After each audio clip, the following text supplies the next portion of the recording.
고민?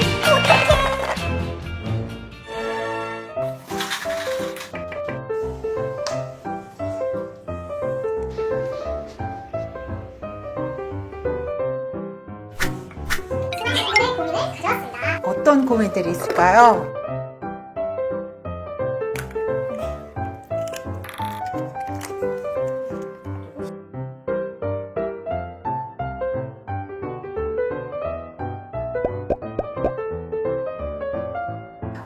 선생님들께서 아직 상반기인데 벌써 회독을 고민하시는 걸 보니까 우리 선생님들 올해 고득점으로 합격하실 것 같습니다.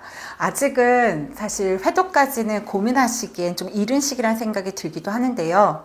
아직 내용이 이해도 안 된 상태에서 회독을 하시려고 하니까 고민도 많으시고 진행이 잘 안 되실 거예요. 그런데 공부는 순차적으로 쌓아가시는 거라고 생각을 합니다. 그래서 지금은 수업을 듣고 복습을 하실 때 그러면 제가 이론서에 기출됐던 내용들은 밑줄을 표시해 놨고 언제 출제가 되지 연도 표시도 해놨습니다. 그러면 그런 영역들에 초점을 맞추시고요. 그리고 전체를 문장으로 암기하시고 문장으로 인출하시려고 하면 당연히 되지 않을 거예요. 그러면 거기서 키워드를 표시하셔야 되는데 키워드는 또 키워드 찾기 좀 힘들어 하시는 선생님들이 계셔서 제가 새글씨로 표시를 해놨습니다. 그래서 새글씨를 중심으로 해서 이해를 해보시고요. 그리고 그 다음에 읽으실 때는 새글씨를 보고 새글씨를 이제 보시면서 그거를 잠깐씩 덮고 제목을 떠올려 보시는 거 이런 식으로 보시는 거예요. 그래서 제가 되게 직관적인 예로 많이 드리는 게 우리 간호학을 전공한 사람들한테 고혈압의 정의를 말씀해 주세요 라고 해서 말을 못 하시는 분은 없거든요. 그런데 고혈압에 대한 정의를 말씀해 보시라고 하면 생각보다는 좀 장황해져요. 그래서 뭐 자심실에서 수축을 했을 때 대동맥벽에서 받는 압력이 그래서 압력이 뭐 140mm 이상이어야 하고 뭐 이런 식으로 좀 장황해지거든요. 근데 저희 시험의 채점은 수축기 혈압 140mmHg 또는 이완기 혈압 90mmHg라고 해서 수축기 혈압 또는 이완기 혈압 이거에 대한 기준이 들어가면 정답으로 인정이 되거든요.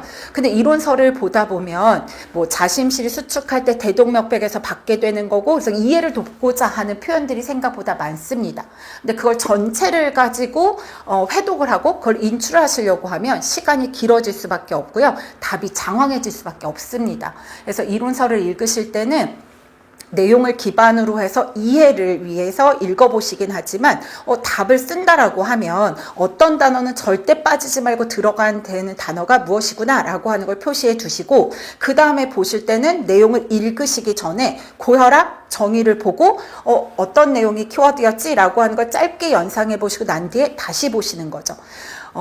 그 책을 반복해서 읽으시면 기억이 난다라고 생각을 하시는데 그건 효율성이 떨어집니다. 그래서 읽으시더라도 그 키워드 꼭 인출해야 되는 건 잠시 떠올려보고 읽어보시는 거고요. 그리고 나머지는 이제 빠르게 읽어가시는 거예요. 이런 식으로 진행을 하시면 될 것 같고 일단 상반기에는 최대한 키워드가 무엇이다라고 하는 걸 표시하시는 정도로 하시고요. 그리고 이제 내용 이해에 초점을 맞춰서 하시는 걸 추천드리겠습니다. 그리고 인출은 이제 7월 달부터는 저희가 범위를 정해서 공부하고 오셔서 시험을 보시잖아요. 그때는 아웃풋 위주로 공부를 진행하시면 될 것 같습니다. 그리고 회독학습은 제가 이제 작년에 합격하신 선생님들 몇몇 분한테 여쭤봐가지고 그래도 어느 정도 비공식적인 통계를 한번 내봤는데요. 1년 동안 7회독 이상을 하셨다는 선생님이 전체 합격자에서 70% 정도가 되더라고요. 그래서 7회독이라고 하는 건 저랑 같이 수업 나가는 거 말고 회독을 얘기해요. 그러니까 선생님들이 복습하실 때 본 것도 그러니까 포함이 되어지고 하반기 우리가 문풀반 진행될 때, 모고반 진행이 될 때 회독하는 게 포함이 되고, 또 종강하고 2주 동안 2회독에서 3회독에 대한 게 가능하도록 그 회독표를 드리거든요. 그걸 모두 포함해서 7회독이기 때문에 아직 상반기에는 회독에 대한 강박감이라든가 불안감을 너무 크게 가져가실 필요는 없을 것 같고 제가 7월부터는 그 회독표를 제공해 드릴 거예요. 그래서 그걸 중심으로 해서 일정에 맞춰서 진행을 해가시면 될 것 같습니다. 조금 해소가 되셨을까요?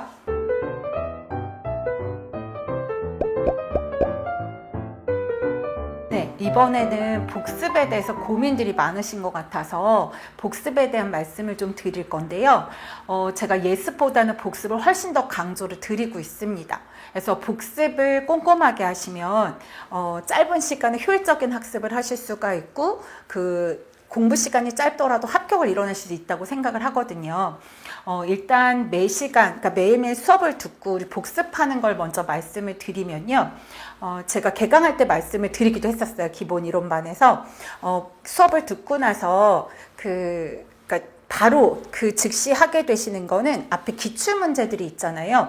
그러면 그 문제들을 통해서 문제 지문 안에 포함이 된 것들, 문제에서 묻고 있는 개념들을 이론서에 너무 진하지 않은 형광펜 또는 색펜 가지고, 그래서 너무 진하면 눈이 아프거든요. 그래서 그걸 가지고 표시를 하시는 거예요. 그렇게 해서 오늘 내가 복습해야 되는 내용 처음부터 끝까지를 하는 거예요. 그러면 간단하지만 아주 좀 짧은 시간이지만 그래도 오늘 진도 나간 거에 대해서 처음부터 끝까지를 한 번은 돌리시게 되거든요. 근데 그게 뭐 읽은 것도 아니고 뭐 복습을 꼼꼼히 해서 하시는 건 아니지만 수업을 듣고 나서 그날 당일날 그래서 수업에 대한 내용을 그냥 빠르게 한번 정리를 해보시는 거예요. 그렇게 형광펜칠 하는 걸로. 그리고 난 다음에는 그 다음에 이제 읽으시면서 수업을 듣고 또 형광펜 칠해진 내용을 중심으로 해서 이해 기반으로 한번 읽어보시는 거죠. 그래서 그렇게 이해 기반으로 읽어보시고 난 다음에는 제가 복습 노트를 올해 출간을 했거든요. 근데 복습 노트를 출간한 큰 목적이 뭐였냐면 선생님들이 객관식 위주로 공부를 하시다 보니까 복습을 할 때도 그냥 개념 이해 차원에서 좀 그러니까 두루뭉술하게 공부를 하시더라고요. 근데 저희 시험이 딱 서답형이에요. 그러니까 서술형하고 단답으로만 답을 해야 되는 문제들이 출제가 되거든요. 그러면 그러니까 단답이라고 하는 거 키워드가 반드시 들어가서 그러니까 짧게 어구라든가 단어로 답을 하는 문제들이고, 서술형이라고 하면 한두 문장으로 해서 키워드를 포함해서 설명이 되어져야 하는 거예요. 그래서 제가 복습 노트를 어떻게 했냐면 이론서에 있는 내용인데 기출 기반이거나 또 인접한 시험, 그래서 주로 감사 국가시험에서 나왔던 내용들을 개념 정리학습 해가지고 개정학습해서 이제 네이밍을 해놨는데 그건 가로 넣기를 해놨어요. 그래서 서답형을 준비하는 거. 그러니까 서답형에서 단답형을 준비하는 거. 그래서 키워드를 이제 문장을 이론서를 읽었고 또 선생님이 형광펜을 칠하고 그걸 중심으로 보셨다라고 하면 키워드를 좀 인지하셨을 거예요. 그러면 그걸 개정학습을 보면서 정리를 해보는 거죠. 개념 정리를 하는 거예요. 그래서 키워드에 대한 정리를 하면서 내가 제대로 했는지라고 하는 걸 공부하시는 거고요. 그리고 개념 인출학습해서 제가 개인학습이라고 해놨는데 그건 서술형을 준비하는 거거든요. 그래서 이론서의 내용 중에서 그래도 이해를 기반으로 한두 줄로 설명할 수 있도록 학습하는 게 필요한 개념들은 개념 인출을 해두었습니다. 근데 복습 노트를 지금 직강 선생님들 같은 경우에는 수업하고 그 다음 수업날 오면은 전 시간에 수업했던 내용에 대한 거를 복습 노트 해오신 걸 확인하고 도장 찍어드리는 걸 하거든요. 도장 찍는 게 별거 아닌 것 같지만 그게 한 번도 빠지지 않고 도장이 찍어지는, 또 거기서 얻어지는 뭔가 성취감? 뭐 이런 만족감이 좀 있으신 것 같고, 그리고 그거를 잘 달성을 하시면 한 번은 복습 노트를 드리기도 했고요. 그 다음에 출간되는 거.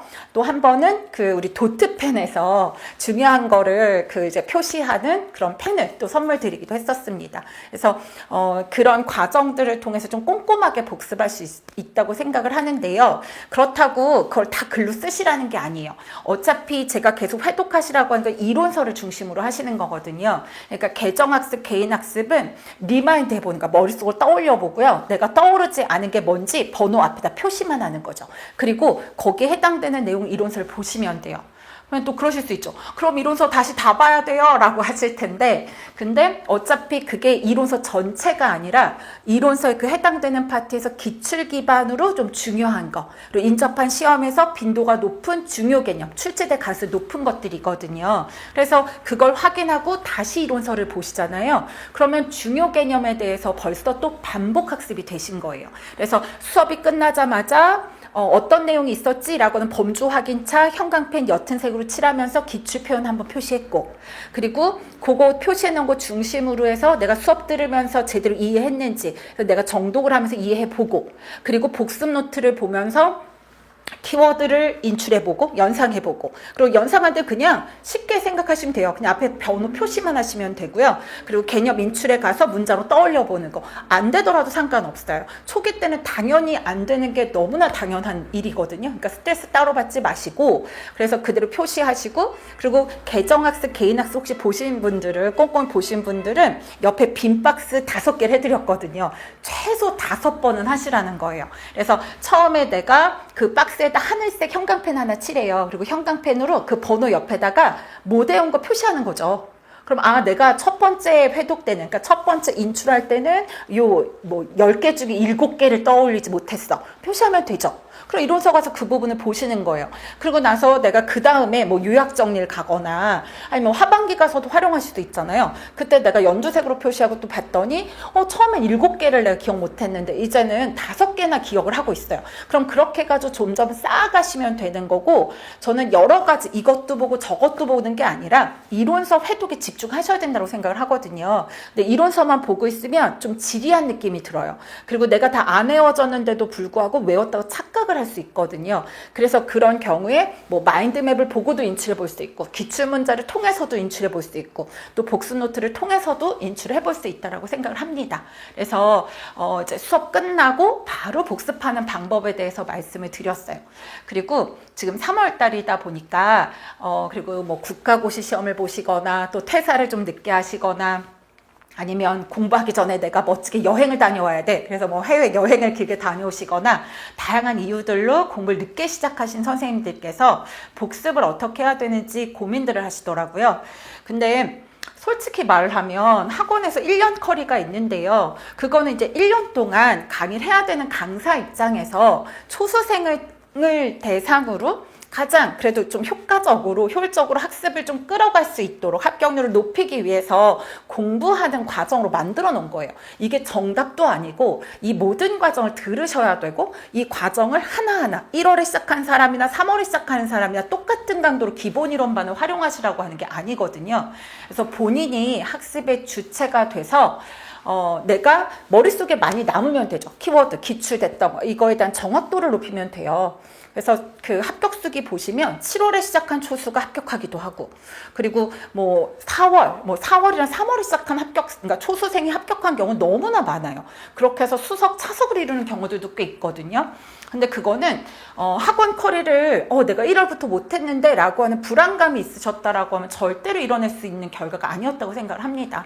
그래서 선생님들께서는 생각해 보시면 우린 다 전문가잖아요. 간호학을 4년씩 다 공부하셨고, 물론 그 이상 공부하신 선생님들도 많으시죠. 그리고 또 임상에서 일을 하신 또 그 전문가이기도 하고요. 그래서 실제 경험도 가지고 있는 전문가라는 거예요. 그러니까 처음에 간호학과에 입학한 그 어린 고등학교를 막 벗어난 학생처럼 불안해하실 필요가 전혀 없다고 하는 거고, 자신을 믿으세요. 자신을 믿고, 그리고 과정을 활용을 하실 때 제 생각에는 4월 달에 시작한 요약 정리를 메인으로 따라가는데 내가 3월에 시작해가지고 그래도 뭔가를 하고 싶어. 앞에 기본 이론만은 아예 안 들었던 건 불안할 것 같아 라고 하신다면 학부 다닐 때 나는 성인 간호가 어려웠어. 난 아동 간호가 어려웠어. 뭐 정신 간호. 그래서 과목들을 보면 본인이 유독 좀 어려워했거나 정리가 안 됐던 과목이 있으실 거예요. 그러면 우선은요, 그 과목을 먼저 들으세요. 기본 이론반을 굳이 학교 보건 지역사회부터 순서대로 가지 않으셔도 돼요. 근데 지금 중요한 건 공부 습관 잡는 거. 그래서 공부 루틴을 만드는 게 무엇보다 중요하고요. 그리고 4월 달에 시작하는데 4월에 개강 날로부터 유이 땅 하고 달린다고 해서 전력 질주 할 수 있는 게 아니거든요. 그래서 그 전에 워밍업이라고 생각을 하시고 체력을 만든다 생각하시고 공부 습관을 기르셨으면 좋겠고요. 그리고 그거는 내가 학부 때 좀 취약했던 거, 하지만 저희 시험은 되게 비슷비슷한 비중으로 나오거든요. 그래서 그걸 한번 골라서 해보시는 거예요. 그 수업을 들으시고, 그리고 서답형이라고 했는데 그거에 맞춰서 내가 복습이라고 하는 걸 전개할 수 있을지, 그리고 강의 듣고 얼마나 소화할 수 있는지, 그리고 강의가 어떤 식으로 진행이 되는지, 그리고 저희가 형성평가도 매주 보고 있고 학습밴드에 이제 공부 인출을 도울 수 있는 마인맵으로 올려서 하고 있거든요. 그래서 그걸 한번 해보는 거예요. 그래서 자신의 루틴을 만드시고요. 그리고 4월에 시작이 되면 요약 정리, 기출 분석반을 시작을 하세요.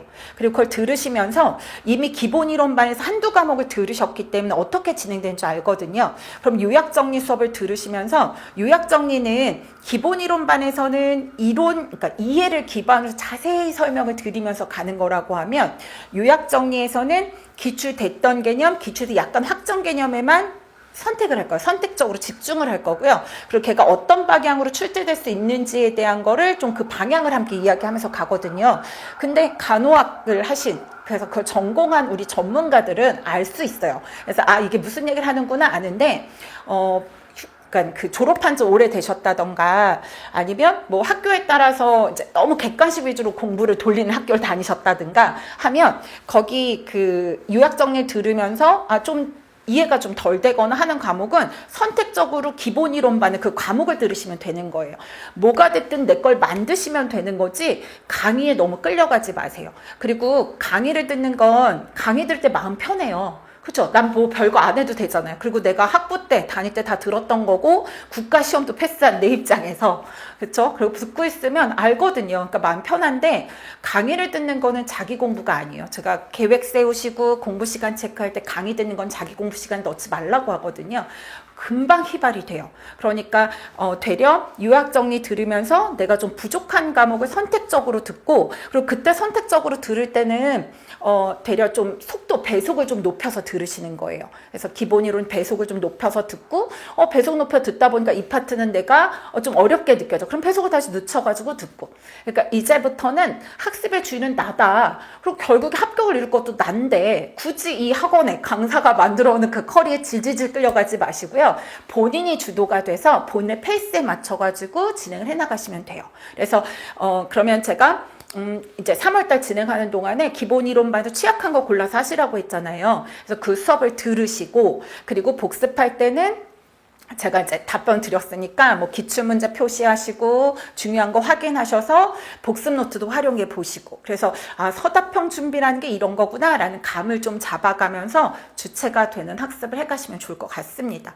또 진행하시다가 이거는 아닌 것 같은데 이게 좀 막혀진다 라고 하면 그걸 세부적으로 구체적으로 메일로 상담 보내주시면 좀 개별적인 팁에 대한 거 그래서 개별적인 그러니까 가이딩에 대한 거 따로 드리도록 하겠습니다. 하지만 선생님을 믿으세요. 선생님은 간호학과 우리 공부 많고 어렵잖아요. 그 중에서 10%, 또 어떤 학교든 7% 안에 들어간 우등생이에요. 그리고 국가 고시를 패스한 국가 면허를 가진 우리라고요. 그러니까 선생님은 분명히 잘 해내실 수 있습니다. 그래서 불안해하지 마시고요. 본인을 믿고 진행하시면 될 것 같습니다. 네.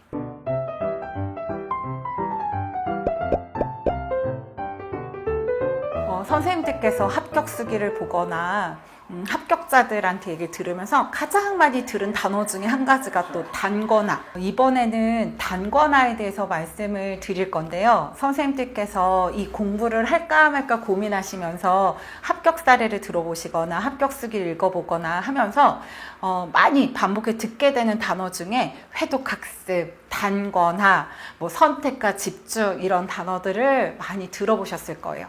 그 중에 뭔가 무게로 생각하면 단거나라고 하는 것도 뭔가 정리집을 만들어야 하는 건데 라는 생각이 들어서 좀 무거운 주제라고 생각이 들어서 그에 대해서 말씀을 드려볼 건데요. 단거나는 어쨌든 내가 하반기에 계속 회독해서 반복해서 봐야 될 자료지. 그러니까 제가 흔히 무기를 만든다. 나의 무기를 만들어서 시험장 전쟁터에 들어가는 거다. 이렇게 말씀을 드리는데요. 그 무기는 최대 이론서를 활용하시는 걸 추천드려요. 저희 시험이 92년도부터 복원이 되어 있어요. 그래서 25년도까지 하면 34개년이거든요. 기출 기반의 개념만 모아놨어도 모으고 추려 이론서 4권이거든요. 그래서 보면 거의 600페이지가 넘어가는 책 2권.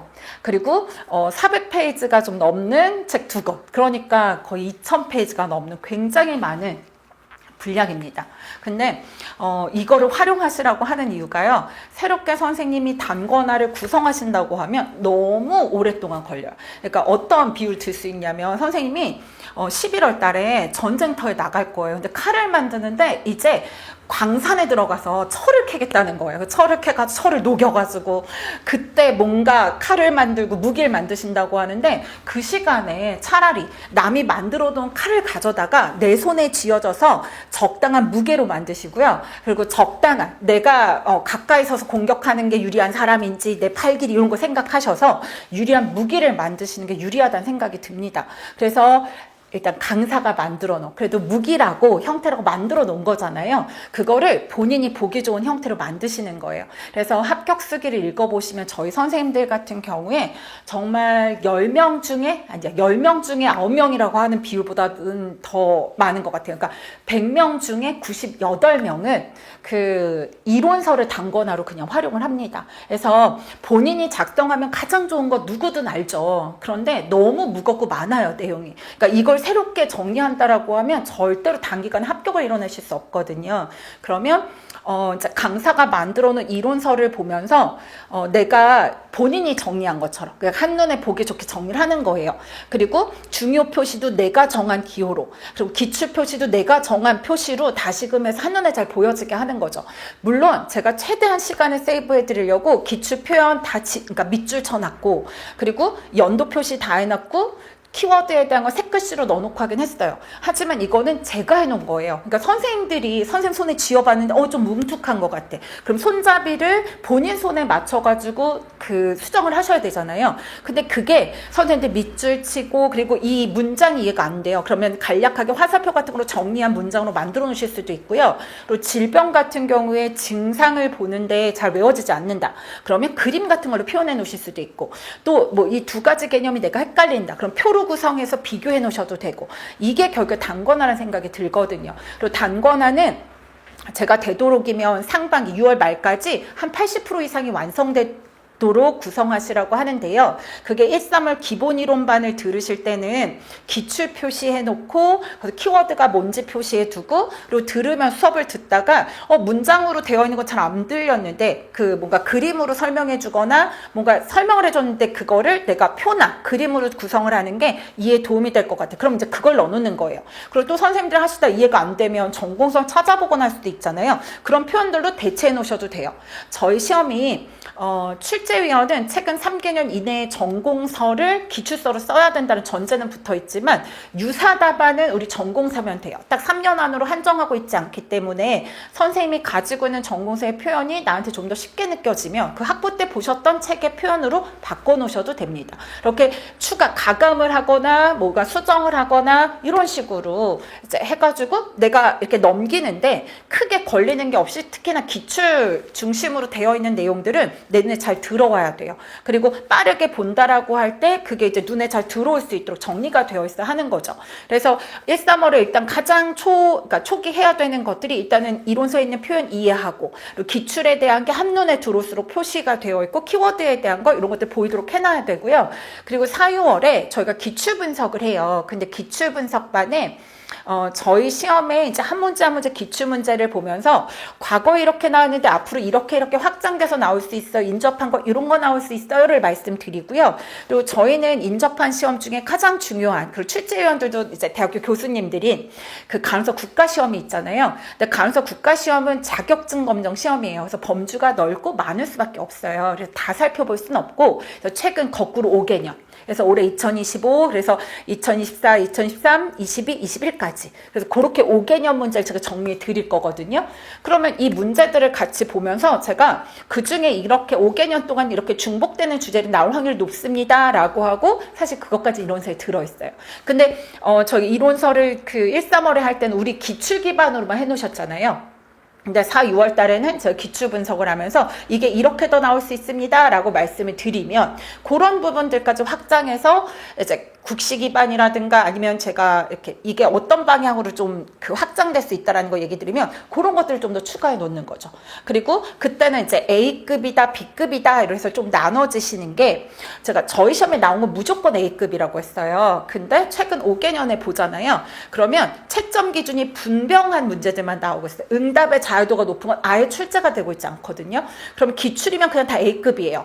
그리고 거기서 요새 문제 스타일에 맞춰가지고 키워드로 답을 할 수 있어요. 응답에 대한 제한이 명확히 하고 답이 명확하게 정해진 개념들은 또다시 나올 확률이 굉장히 높거든요. 그럼 A뿔이라고 표시해 놓는 거예요. 그리고 조금 전에 제가 국시에서 나왔던 거, 국시 빈출로 나온다라고 하면 B급이에요. 우리 시험에 나온 건 아니지만 인접한 시험에서 나오는 건 B급이죠. 근데 B급 문제도 보면 국시가 객관식이다 보니까 응답의 자유도가 높은데 거기에 있는 그 이제 답지들에서 그 내용을 넓게 포함해서 나오는 것도 있고, 그리고 객관식인데 좀 제한해서 묻는 문제들도 있거든요. 그러면 거기에 B뿔 이렇게 표시하면 돼요. 근데 이거는 아직까지 제가 상반기 하는데 이건 좀 자신 없어요 하면 비워둬도 돼요. 그러니까 비워두고 나중에 쓰시면 되고요. 결국에 한 권의 책을 가지고 넘겼을 때 그냥 색깔을 보면서 이건 기출된 거네. 이건 A뿔. 이거는 반드시 외우고 이 단어로 인출되어야 하는 거야.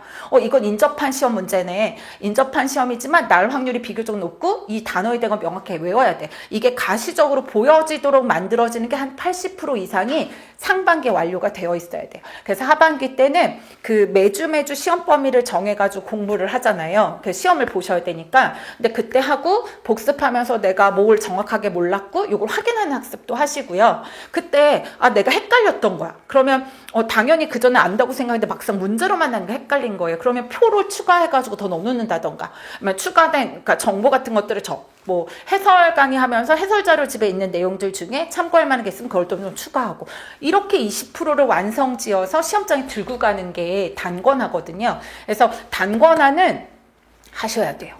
객관식이면 그냥 이론서 반복해서 보셔도 되지만 저희 시험이 서답형이어서 단권화는 꼭 하셔야 되는 게 맞습니다.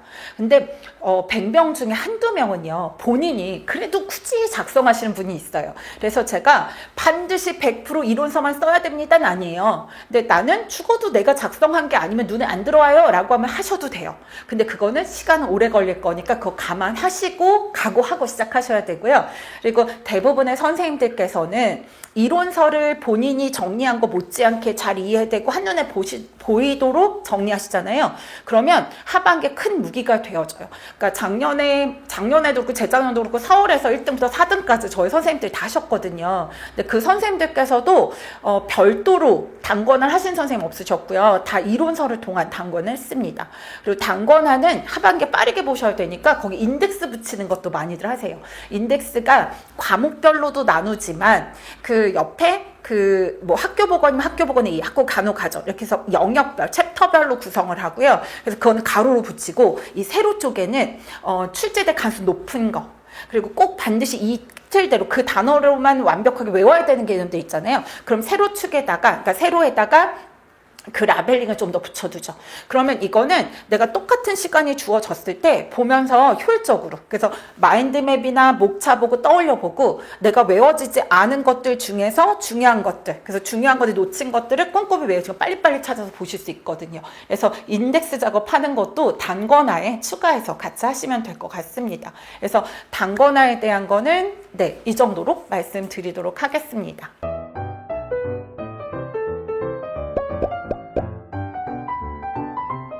이번에는 수험생활 내내 사랑해 주어야 하고 함께 가야 되는 우리의 애인 기출문제에 대해서 얘기해 볼게요. 저희 시험은 빨리 합격하려면 그냥 기출문제 사랑해야 돼요. 보고 또 봐야 되고요. 봤어도 또 보고 싶어야 되고요. 보고 가물가물 조금이라도 또 생각나면 또 봐야 되고, 그게 기출문제입니다. 그래서 제가 왜 이렇게 얘기했냐면, 저희 시험이, 그러니까 국가시험이 대부분 그래요. 그래서 순위고사를 볼 거고 범주가 되게 넓잖아요. 근데 수험생활 동안 효율적으로 학습을 하셔야 되는 거니까, 그러면 기출 분석을 통해서 이제 기출 영역에 대한 거 확인해야 돼요. 공부할 범위 확인해야 되고요. 또 기출 문제 통해서 어떤 식으로 묻고 있지? 그럼 내 공부를 하더라도 어떤 식으로 암기를 해야 되고 어떤 식으로 정리를 해가야 되지라고 하는 공부 방향이 잡혀지거든요. 그래서 어떤 의미에서든 기출은 너무나 소중한 거고 우리한테 합격으로 이끌어줄 나의 단짝이라고 생각하시고 그 반복하셔야 되는데요.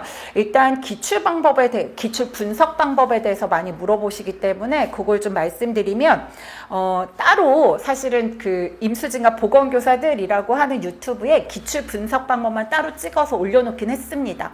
그걸 활용해서 확장해서 다시 보셔도 좋고요. 여기서 간단하게 말씀을 드리면 기출 분석을 할 땐 저는 세 파트로, 그러니까 세 번으로 차원을 나눠서 하시라고 말씀을 드리거든요. 그래서 제일 먼저 하실 거는 기출 문제 한 문제 한 문제를 보시면서 기출 지문에 나온 개념들, 그리고 기출에서 물었던 개념, 그러니까 기출에서 물었던 게 가족간호다. 그럼 가족간호 사정 도구라고 하는 기출 물었던 그 개념은 우리가 공부해야 되는 영역이에요. 근데 그 문제 지문 안에 보니까 우울증이라고 하는 게 들어가 있어요. 뭐 아니면 뭐 충동성이라는 게 들어가 있어요. 그럼 이런 개념들도 출제 소스, 그러니까 출제 근원이 되는 거예요. 그래서 거기서 이제 소스로 꺼내가지고 교수님들이 그 주제에서 확장해서 낼 수 있으니까 그 범위에서 한 문제 한 문제에 대한 분석을 먼저 하실 필요가 있어요. 그리고 그 문제에 대한, 그래서 그 소스에 대한 걸 과연 이 이론서에 포함을 하고 있나라고 하는 걸 보셔서 그러니까 소스인데 혹시 빠진 게 있다라고 하면 거의 그래도 빠지지 않고 넣어놓은 것 같거든요. 근데 혹시 빠진 게 있으면 말씀해 주시고요. 그리고 거의 빠진 게 없이 넣어놨으니까 그 소스를 찾아서 보시면 돼요. 그래서 선생님들이 제가 그거를 분석하고 소스를 넣어놨어요. 거의. 근데 선생님들이 전공자잖아요. 그러니까 이게 왜 공부해야 되는 거지? 이게 언급이 됐었던 거구나 라고 하는 걸 인지하시기 위해서라도 그 소스를 한번 확인해 보시면 좋을 것 같아요. 그리고 그 다음에 그러니까 그렇게 해가지고 한 문제 한 문제 분석하는 거, 소스를 찾아내는 거예요. 그리고 두 번째로 제가 분석을 하시라고 이제 추천드리는 방법이 이론서 보면, 이론서도 그렇고 기출문제집도 그렇고 그 기습 노트라고 우리 복습 노트에도 그렇고 다 영역별로 마이맵, 그러니까 기출 분석표하고 마이맵이 들어가져 있거든요. 근데 그 기출 분석표나 마이맵을 보시면 그러니까 출제가 된 내용, 그러니까 빈출로 많이 나온 개념들에 대한 건 그러니까 연도 표시가 옆에 다 나와 있어서 어떤 게 가장 많이 나왔었는지가 이제 보실 수가 있어요. 그래서 좀 직관적이고 간단해서 제가 가족간호를 들어가지고 말씀을 드리면 가족간호, 그러니까 지역사회에서 가족간호 파트예요. 거기서 쭉 나온 걸 보시면 가장 많이 나왔던 개념이 가족사정 도구라고 하는 내용이 가장 많이 나왔었어요. 그러면 가족사정 도구는 또 출제가 될 확률이 높잖아요. 그럼 어떻게 출제가 되고 있고 어떻게 준비해야 되는지에 대한 걸 분석을 하셔야 돼요. 그럼 그때는 가족사정 도구는 타깃 1순위가 됐어요. 그러면 가족사정 도구를 들어가서 문제를 하나하나 보면 가족사정 도구는 명칭 주고 정의 쓰게 하는 문제들이 나왔었어요. 또 어떤 경우에는 정의 주고 명칭 쓰게 했어요. 그러면 명칭 주고 정의 쓰게 하거나 정의 주고 명칭 쓰게 하거나 이거 다 대응 가능해야 돼요. 그리고 그 다음에는 그런 것도 나왔어요. 객관식 보기로 해서 명칭이랑 정의랑 연계해가지고 설명하면서 오류 있는 걸 찾아내는 거였어요. 명칭 정이 중요한 거네. 그래서 그 맥락 계속 보는 거예요. 그랬다가 그림을 줬어요. 그래서 가계도에 대한 그림을 주고 외부 체계도에 대한 그림을 주고, 그래서 그림을 주고 이거에 대한 명칭을 쓰게 했거나 아니면 그림을 주고 그 명칭 쓰고 정의 쓰게 했어요. 여기서 늘어난 거 뭐예요? 그림 하나를 더 볼 수 있으면 돼요. 그리고 또 그 다음에 보니까 그 그림에 나타난 정보 해석까지, 그럼 사정도구 해석까지예요. 그래서 쭉 여러 번이 출제가 됐는데 보니까 이게 다예요. 그러니까 출제가 됐던 거의 10번 가까이 나왔는데 사실은 물었던 건 정의, 그리고 명칭, 그림, 그래서 그 보고 뭔지 명칭 쓸 수 있어야 되고, 그리고 그 그림을 해석할 수 있으면 되거든요. 그러면 이 영역별로 해석, 그 분석을 했을 때는 우선순위를 정하고, 그리고 거기서 정해진 이런 그 영역별로 1순위에 해당되는 건 이 시험 준비를 하는 학생으로서 절대로 틀리면 안 되는 내용이에요. 그럼 그건 표시해 두시고 회독을 할 때마다 다른 건 좀 간과하고 읽고 눈에 바르지 가더라도 회독하실 때 반드시 리마인드 해보고 그거에 대한 거 확인한 다음에 추가적인 보충을 해서 암기하고 해야 되는 건 가족사정 도구인 거죠. 그래서 처음에는 그러니까 명칭을 가리고 옆에 정의 보면서 이론서 보면서 명칭을 막 떠올려 봐요. 그렇게 해서 2, 3회독을 해가지고 떠올려 보시고 나면 명칭은 이제 좀 그렇게 어렵지 않게 떠오를 거예요. 그러면 이번에는 그게 좀 자연스러워지고 나면 이제 정의를 가려요. 정의를 가리고 명칭 보고 정의를 떠올려 봐요. 근데 정의가 문장이잖아요. 어려울 거예요. 근데 그랬을 때 정의를 가리기 전에 정의에 꼭 들어가야 되는 단어들을 그러니까 이렇게 동그라미 치는 거예요. 그러면 처음에는 가리고 명칭을 보고 꼭 들어가야 되는 단어만 떠올려 보는 거예요. 그렇게 한 2, 3번 떠올리면 그 다음에는 이제 문장으로 연계해서 떠올려 볼 수 있어요. 이것까지 됐잖아요. 그러면 우리가 출제됐던 그림을 두고 밑에 이제 다 가려요. 설명을. 이론서 볼 때. 이게 뭐였지? 명칭이? 그리고 정의를 한번 얘기해보고, 그리고 그게 되잖아요. 그럼 기출됐던 그 그림에 대한 걸 해석을 해보는 거예요. 그래서 이런 식으로 해서 어떤 식으로 나오든지 간에 내가 가족사정도고는 실점하지 않을 거야.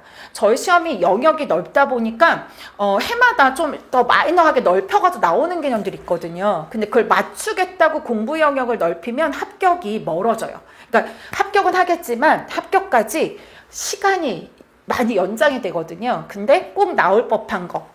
그래서 과거에 정말 나왔고 누구든 실수하지 않고 합격생으로서 꼭 맞아야 되는데 실점하지 않으면 합격은 빨라집니다. 합격 시간이. 그래서 그 영역별 분석을 통해서는 그걸 하셔야 되고요.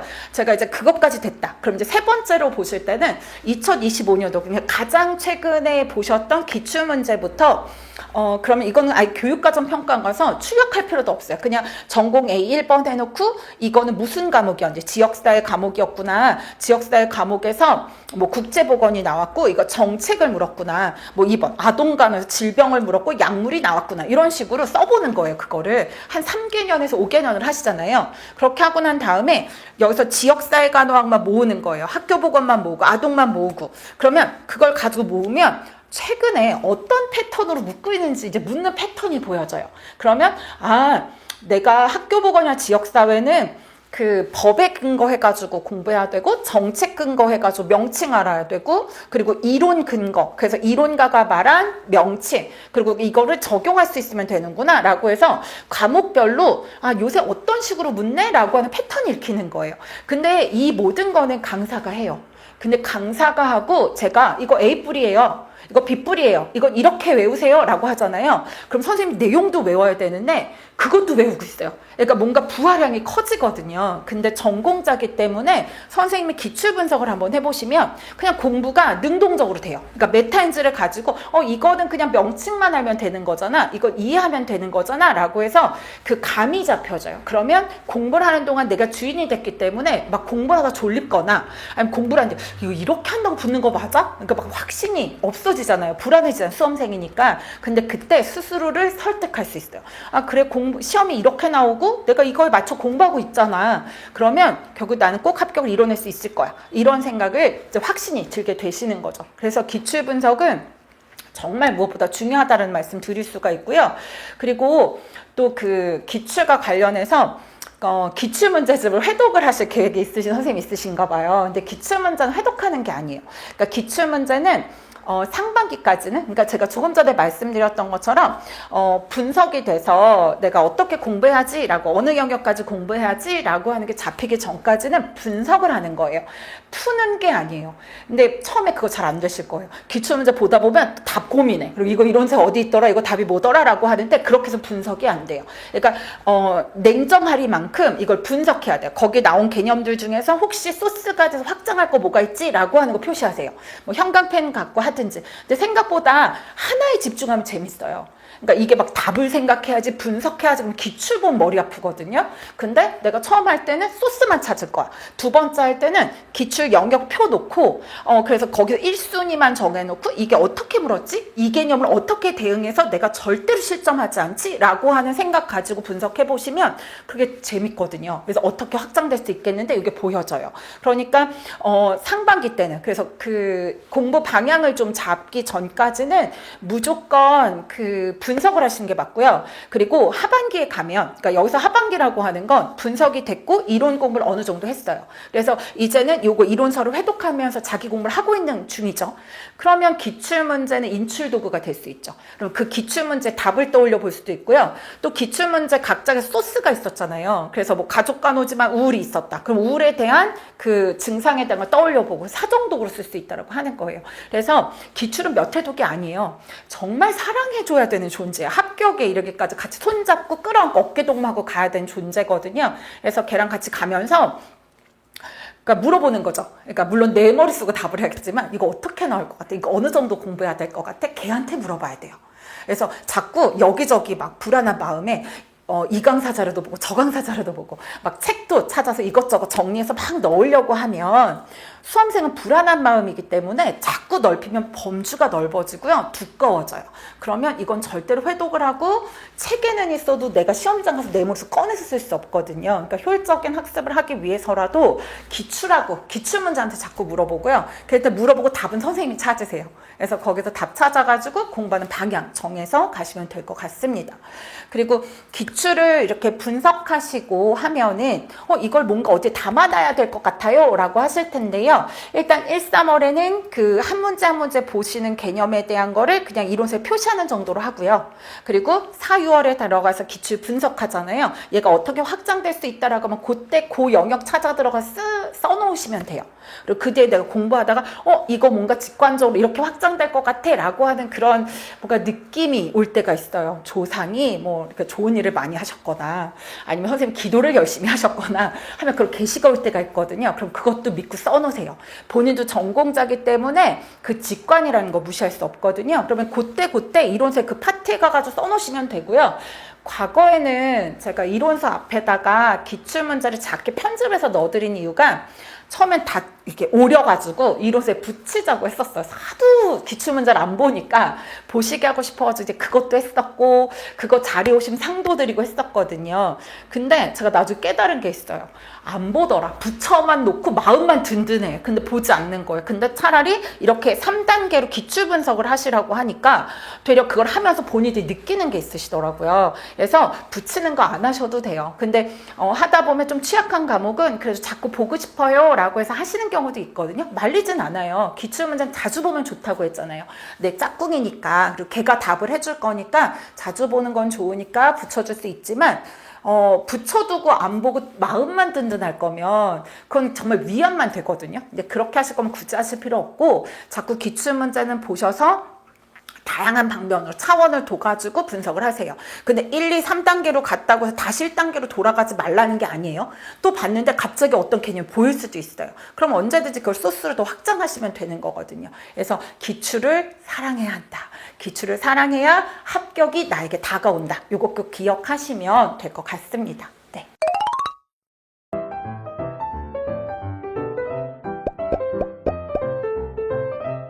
이번에는 공부 계획에 대해서 고민하시는 분들이 많으신 것 같아서 그것에 대해서 한번 말씀을 드려볼까 하는데요. 병원에 일하시다 나오셔서 갑자기 공부를 하려고 하면 계획을 어떻게 짜야 될지, 어떻게 공부해야 될지 막막하시죠. 또 아이를 육아 중에 공부를 시작은 했는데 시간 안배를 어떻게 해야 될까 막연하시죠. 근데 죄송하지만 그거에 대한 해답은 본인만이 찾으실 수 있습니다. 이렇게 얘기를 드려가지고 죄송하긴 한데요.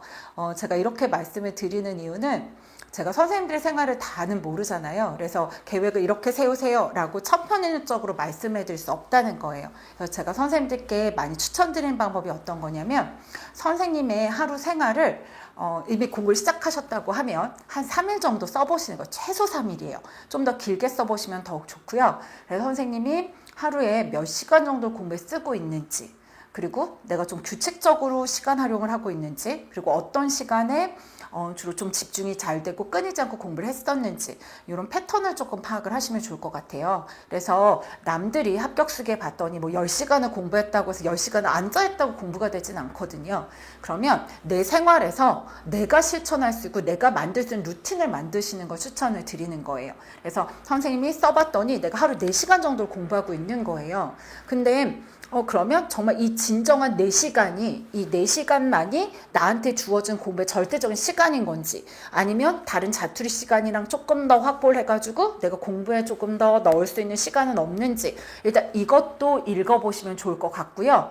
그리고 공부 시간은 어쩔 수 없이 뭐 육아를 병행하거나 특히 일을 병행하시면 공부 시간 몇 시부터 몇 시까지 공부 이거는 정하실 수 없겠지만 최소한 하루에 몇 시간에 대한 공부 시간 확보하겠다라고 하는 건 정해주셔야 되거든요. 그래서 내가 하루에 5시간은 확보할 거고 그 중에 뭐 3시간 반은 전공에 1시간 반은 교육학에 내가 쓰겠다. 이런 것들이 어느 정도 정립이 되어져야 돼요. 그래서 내가 어떤 일들을 하려고 하고 뭔가 루틴이 깨어지려고 할 때도 아니야. 내가 일상생활을 좀 관리해서 이 시간만은 확보해야 돼. 이런 것들이 좀 정해져야 불안도도 좀 낮아져요.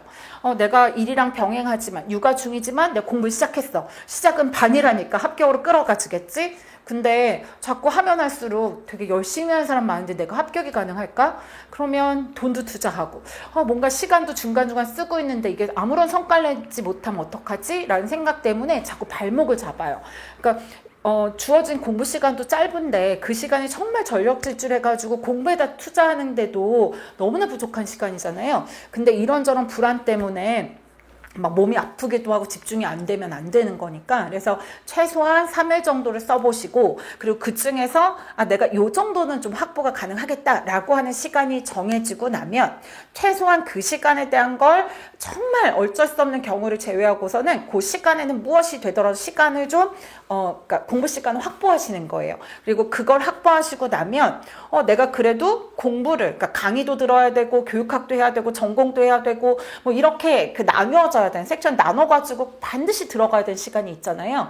그러면 거기서 내가 강의 듣는데 최대한 그 할애할 수 있는 시간이 얼마고, 그리고 전공과 교육학이 8대2로 출제가 되잖아요. 그러면 전체 공부 시간은 8대2 정도로 일반적으로 비율을 나누라고는 하지만 교육학이 너무 용어가 낯설고 힘들어. 그러면 최소한 상반기는 7대3 정도의 비율로 정해놓는다던가, 한두 달은 6대4 정도로 교육학을 좀 집중하겠다를 정하신다던가, 결국에 내가 하반기 때 아니면 시험장에 11월 달에 가가지고 내가 직접 인출해가지고 교육학은 서술로, 그리고 전공은, 그러니까 교육학은 논술로, 그리고 전공은 서술형과 단답으로 답을 하셔야 되거든요.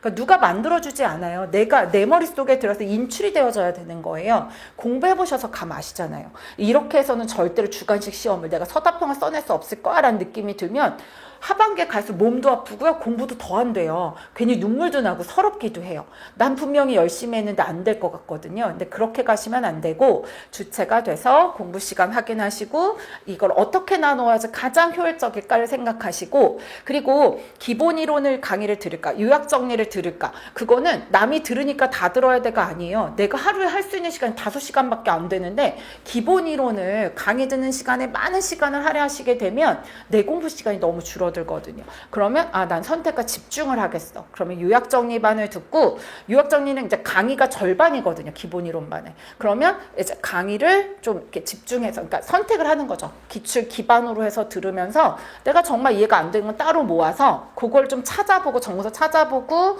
이제 고민하는 시간은 갖지만, 최대한 그 요약 정리를 주어지는 그 절반으로 진행이 된 그 시간 동안에 최대한 집중을 이해할 수 있도록 하시는 거예요. 그러면 강의 듣는 시간이 좀 세이브가 됐고 내 공부 시간을 확보하는 거죠.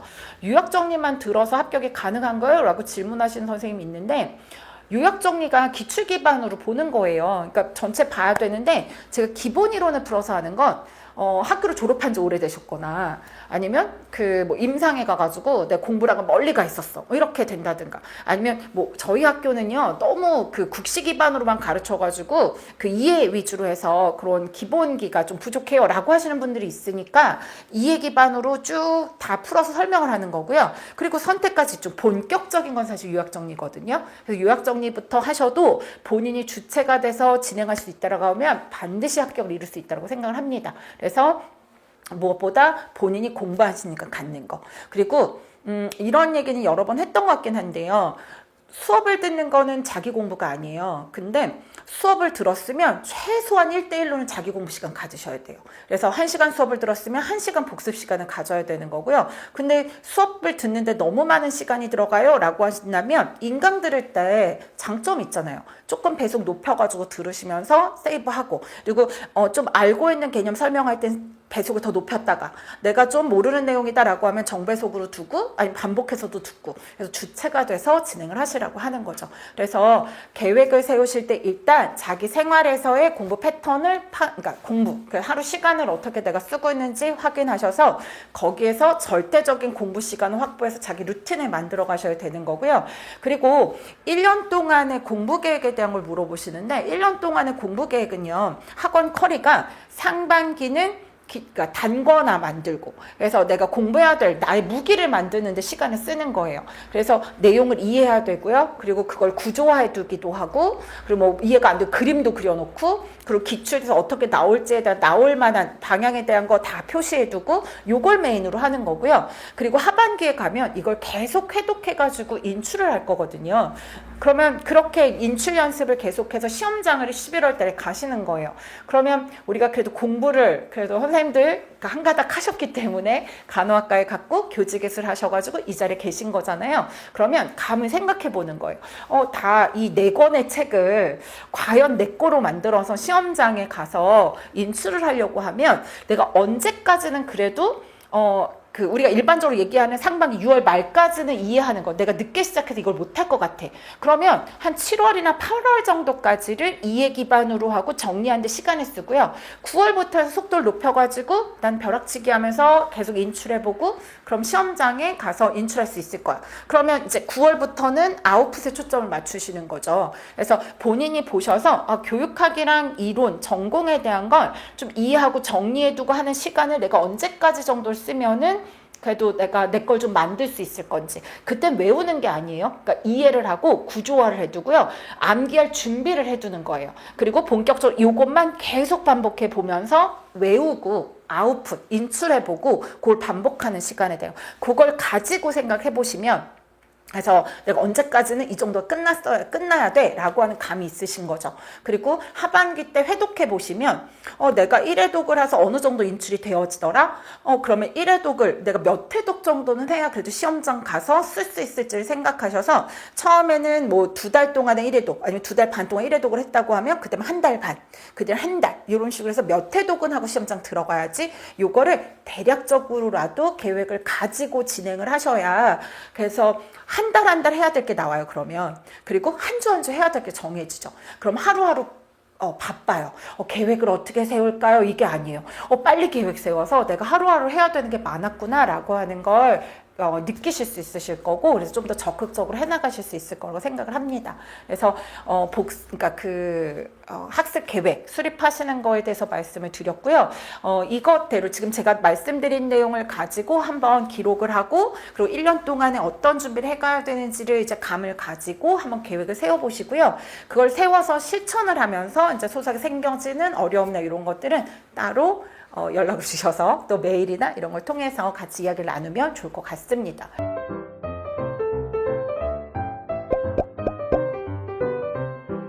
커리에 대한 질문도 함께 많이 주셨거든요. 그 고민이 많으신 것 같더라고요. 뭐 초수인데 지금까지 시작을 못했고 3월에 시작하면, 그리고 N수인데 잠깐 그 충격으로 내가 공부를 바로 못했고 그러고 있는 상황인데, 아니면 N수여서 내가 그냥 공부만 하기에는 여건도 그렇고 아니면 마음이 잘 잡히지 않아서 일과 병행하려고 하는데 어떤 과정을 추천하시나요? 라고 하는 질문들을 많이 주셨거든요. 근데 일단은 늦었다. 남들은 1월에 시작했는데 난 늦었어 라고 하는 생각 자체가 불안도를 높인다고 생각을 합니다. 근데 그런 건 없어요. 늦었다고 하는 건 없거든요. 그러면 뭐 3월에 시작하고 4월에 시작한 사람들은 합격을 이룰 수 없게요? 절대 그렇지 않거든요. 그리고 4월에 시작하고도 수석 합격하시는 경우들도 너무 많이 봤어요. 그러면 지금 선생님들께서는 난 늦었다, 나는 뭔가를 놓쳤다라고 생각을 내려놓으세요. 그리고 내가 지금 어떤 걸 준비해야 되는지에 대한 나를 좀 메타인지를 가지고 스스로 보시는 거예요. 초수는 사실 그게 없으실 테니까, 일단 초수는 본인이 그 기본 이론반에서 내가 학부 때 어려워했던 과목을 먼저 들어보시는 거예요. 그리고 4월에 시작이 되면 4월 루틴을 따라가면서 필요한 기본 이론반을 선택해서 들으시면 되겠습니다. 그래서 이거는 이제 다른 질문에서도 잠깐 설명을 드리긴 했거든요. 그래서 요약 정리를 체계적으로 들어가면 어쨌든 선택과 집중해야 되는 건 요약 정리 다 다뤄드려요. 그러니까 불안하실 필요 없는데, 다만 그걸 듣다 보면 그러실 수 있죠. 내가 학교 보건이 너무 어렵고 너무 막연해가지고 이해 기반의 내용이 좀 필요해. 그럼 기본 이론반에서 그거를 골라 들으실 수 있어요. 배속 높이 거서 필요한 부분은 이해에 도움이 되는 거 골라 들으실 수 있거든요. 그래서 그런 식으로 활용을 하시면 되니까 4월 요약 정리 시작하기 전에 기본 이론반은 본인이 학부 다닐 때 어려웠던 과목을 선택해서 듣는 것부터 시작. 그렇게 해서 해가지고 진행해서 본인의 루틴을 만들어보고 형성평가도 봐보고 학습밴드도 참여해보고 하시면서 이런 식의 루틴으로 진행하면 되겠구나 감을 가지고 4월 시작하는 거. 그래서 그걸 추천드리고요. N수생 같은 경우는 더더욱 그 N수든 뭐 재수든 그쵸? 그래서 본인이 전년도에 했었던 수험생활을 돌아보시는 거예요. 내가 뭐가 부족했는지, 뭐가 부족해서 내가 이런 결과를 얻었는지에 대한 걸 분석을 한번 해보시고요. 내가 기출 분석이 부족했는지, 그래서 기출을 분석은 했지만 공부에다 반영을 못한 건 아닌지, 아니면 기출 분석이라고 하는 걸 제대로 된 방법을 몰라서 내가 수업만, 기출 분석만 막 따라갔지, 내가 기출 분석, 그 중요도를 보고 묻는 패턴을 읽어내거나 그걸 내 공부에 반영하지 못했었는지, 그래서 내가 취약점이 뭐였는지를 분석해 보시는 거예요. 그래서 그 취약점을 가지고 분석을 해봤는데 거기에서 보니까 이해가 너무 부족해서 내가 막 암기만 치중해서 단순 암기를 해가지고 막 급하게 외워서 체하듯이 외우다 보니까 답을 알고 있는데도 뭐 답을 정확히 못 썼다든가 아니면 나중에 보니까 내가 알고 있는 건데 그걸 묻는지 몰라서 못 썼다든가 그러신 분들은 되려 기본 이론반을 차근차근 들으면서 그 본인의 이해를 다져가시는 걸 추천을 드릴게요.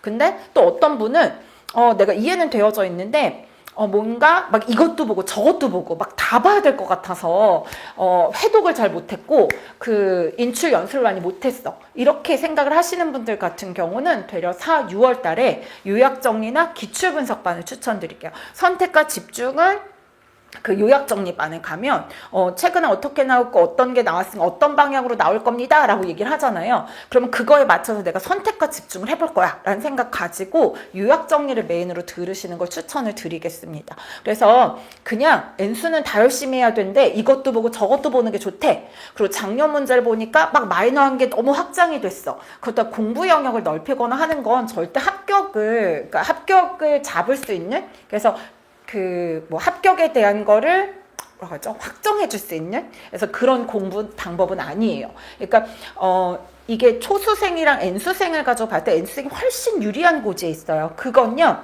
그냥 단순하게 열심히 해야 대로 하면 불리할 수밖에 없어요. 근데 유리할 수 있는 건 내가 지나온 수험생 길을 돌아보는 거예요. 근데 그때 너무 공부가 잘 됐던 시기가 있어요. 그리고 그때 너무 효율적이었고 내가 시험을 보고도 그 방법 진짜 좋았어. 그 스터디 나한테 정말 도움됐어 라고 하는 게 있고요. 어떤 거는 뒤돌아봤더니 그때 그건 하지 않았던 게 좋았던 것 같은데 그때 괜히 너무 부담을 줘서 내가 막 4월, 5월부터 인출 연습을 했던 게 불안도를 높였던 것 같아. 그럼 올해는 그거 안 하면 돼요. 그러니까 그 N수생은 훨씬 유리한 고지에 있는 게 그거예요. 잘 됐던 거요. 시간 배중 더 해요. 그리고 내가 했는데 효과가 없었던 거, 불안만 높이고 나한테 도움이 되지 않았던 거요. 과감하게 삭제하고요. 그걸 대체할 수 있는 거, 그래서 그걸 좀 더 효과적으로 바꿀 수 있는 방법을 그것만 실천하셔도요 5점에서 10점 무조건 올라가요. 올해 받으셨던, 그러니까 작년이 되겠죠. 작년에 받으셨던 컷 점수에서 전공을 한 10점 더 해보세요. 그러고도 합격 점수가 안 되나? 그거 따져보셔가지고 내가 너무 막연하게 뭐 합격을 너무 어려운 거라고 생각했고, 그리고 막연하게 합격이 너무 하고 싶은 나머지 열심히 해야 돼, 이런 막연한 느낌만 있었던 건 아닌가? 라고 하는 걸 꼭 점검해 보시면 좋겠습니다. 그리고 제가 N수생 간담회에서 이런 말씀을 잠깐 드렸었는데요. 저희가 살면서 소나기를 만나는 건 누구든 만나거든요. 그래서 내가 공원에 산책을 하러 나갔어요. 그래서 공부를 하다가 이제 환기도 되고 공기도, 그리고 나무도 보고 꽃도 보려고 나갔단 말이죠. 근데 갑자기 이슬비가 떨어져서 옷이 젖을 수도 있고요. 그리고 막 소나기가 쏟아 흠뻑 젖을 수도 있어요. 근데 이거는 주변을 둘러보면 비가 온 거 말고는 나무도 그 자리에 있고요. 꽃도 그 자리에 있어요. 내가 처음 내가 보려고 했던 나무도 꽃도 그 자리에 있고, 되려 음악 소리가 배경이 돼서 더 분위기 있어지기도 했어요. 그러니까 생각하기 나름이라고 하는 거고요. 절대로 나는 비를 흠뻑 맞고 정말 물에 젖은 생쥐골에 이런 비참하고 이런 모습이 내가 기대했던 모습이 아니야, 이게 아니에요. 다시 정신 제대로 차리고 한번 보면 그냥 꽃도 그대로 있고 나무도 그대로 있고, 나는 그냥 살아가다 소나기를 만난 거예요. 그래도 내가 참을 만한 추위다 싶으면 그냥 산책하고 그거 누리고 빗소리를 배경 삼아 들으면서 더 분위기 있는 길을 걸어도 돼요. 근데 이게 아니야, 내가 좀 젖을 것 같다라고 하면 집에 가서 옷 갈아입고 다시 산책을 나서면 돼요. 근데 이거를 나는 아닌가 봐, 난 또 비를 만나면 어떡하지? 아니면 이렇게 비참한 꼴에 물에 빠진 생쥐꼴인 거를 누구한테 보이기도 싫고 이거 너무 내 인생에서 오점이야, 이렇게 생각할 일은 아니죠. 누구든 산책 나갔다 비 만날 수 있어요. 근데 선생님들이 이 시험에서 사실 간호학과에 들어가서 교직이수하고 그리고 용기를 내서 많은 기회비용 지불하면서 수험 생활에 도전을 하셨고, 거기서 내가 떨어졌다고 해서 이게 뭔가 큰 인생의 오점이거나 뭔가 크나큰 부족함이 있는 게 절대 아닌 거예요. 선생님은 넘치면 넘쳤지 부족함은 없어요. 그리고 다시 정신 차리고 돌아보세요. 나무도 꽃도 그대로 있듯이 임용시험은 올해도 2025년도에도 2026학년도에 그 발령을 낼 보건교사를 뽑을 거고요. 게다가 올해는 62명인가 더 뽑을 계획이 있거든요. 더 화려한 꽃이 기다리고 있대요. 더 멋진 나무가 기다리고 있대요. 그렇게 생각을 하셨으면 좋겠습니다. 그래서 뭔가 전환점이 있어도 완전한 반전을 한다라고 하는 게 아니에요. 그래서 본인 생활에서 내가 할 수 있는 범주 내에서, 그리고 나의 역량을, 내가 할 수 있는 것, 그동안 해온 거를 인정하고, 그리고 나를 다독여주는 그런 수험 생활을 해가셨으면 좋겠습니다.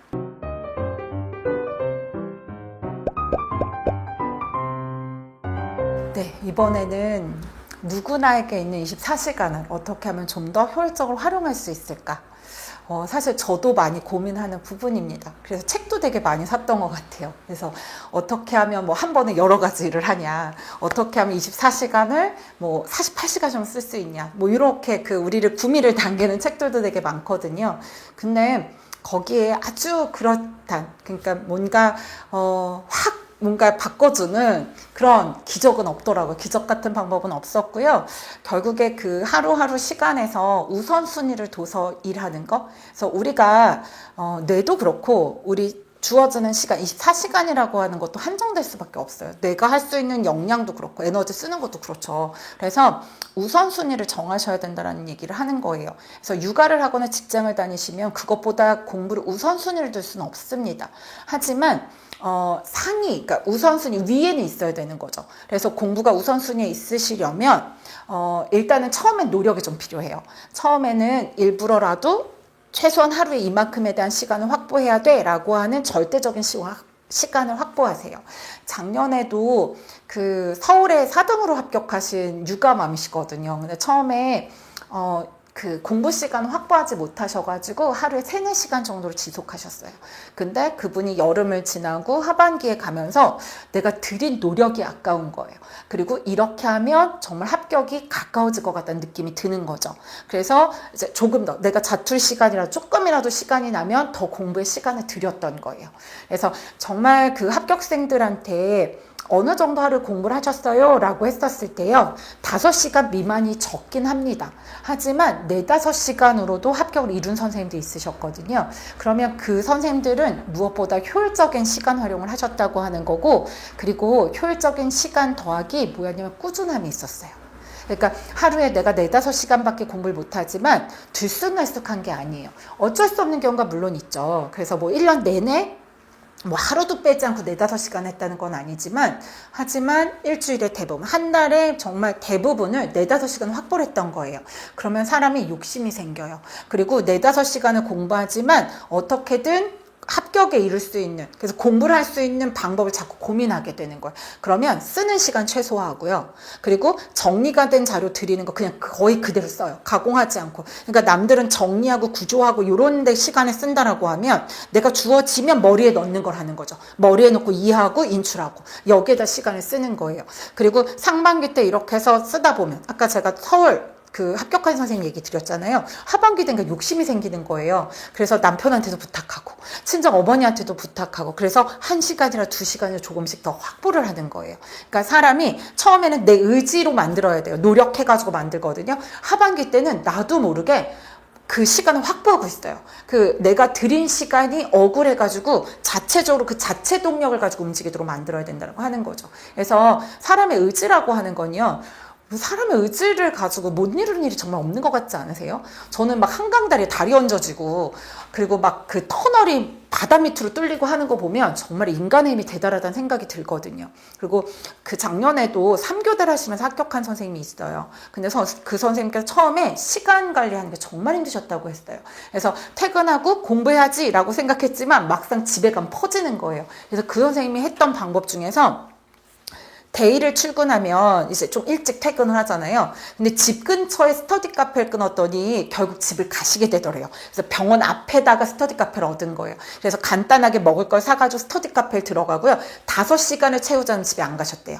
그리고 이브닝 출근을 하면 오후에 조금 늦게 출근하잖아요. 오전에 일어나서 가가지고 공부를 하고 근데 5시간을 채우려고 했으나 이게 잘 안 되는 날이 있잖아요. 그러면 퇴근을 10시에 돼서 하더라도 그 10시에 또 스터디 카페를 가신 거예요. 24시간 하니까 거기서 5시간을 채워야 퇴근을 그러니까 집으로 가셨다는 거예요. 그리고 나이트 근무 때는 어떻게 하셨냐고 하니까 나이트 근무 때도 그러니까 퇴근을 하면 밤을 샜기 때문에 사실 바로 스터디 카페 가는 건 안 돼서 집에 가서 주무시고 난 다음에 시간을 정해놓고 몇 시간 자고 일어나면 스터디 카페에 또 가셨대요. 근데 하루에 이렇게 5시간을 채우자라고 하는 의지로 가셨는데요. 정말 나중에는 너무 억울하고 그리고 내년엔 이 짓도 못하겠다는 생각이 너무 들어서 본인이 주말에 그리고 친구들이 만나자고 해도 그런 거 거절하고 주말에도 조금 쉬고 뭐 교회도 다니셨던 분이시거든요. 교회만 다녀갔다 오시면 다시 스터디 카페 가서 공부를 하셨다는 말씀을 하시더라고요. 그러니까 근데 하반기에 그 의지가 더 컸대요. 아, 내가 억울해서 내가 이 들인 시간이 억울해서 못하겠다. 그리고 내년에는 이 짓도 못하겠다. 이게 동기로 하반기 내내 본인의 마음을 붙들었다고 하시더라고요. 그래서 상반기 때 조금 힘드시더라도 이렇게 절대적인 어느 시간을 확보하는 노력을 좀 계속 해가시고요. 그래서 하반기 때는 그 자체 동력으로 좀 돌아갈 수 있도록 하시면 좋을 것 같습니다.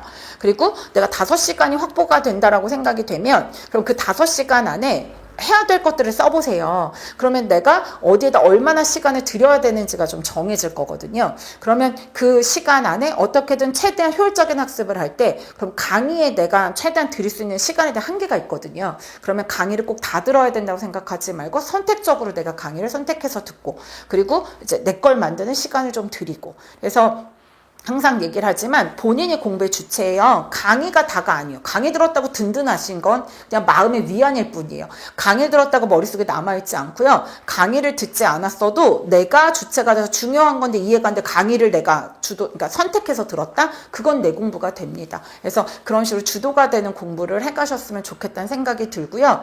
그래서 공부 시간이 부족한 건 그렇게 해결을 해보시면 어떨까 싶고 또 강의만 듣다가 그냥 시간이 다 갑니다 이러시는 분들이 있죠. 그러면 1~3을 기본 강의 들으시는데요. 요약 정리 듣지 말고 그 시간에 자기 공부하세요.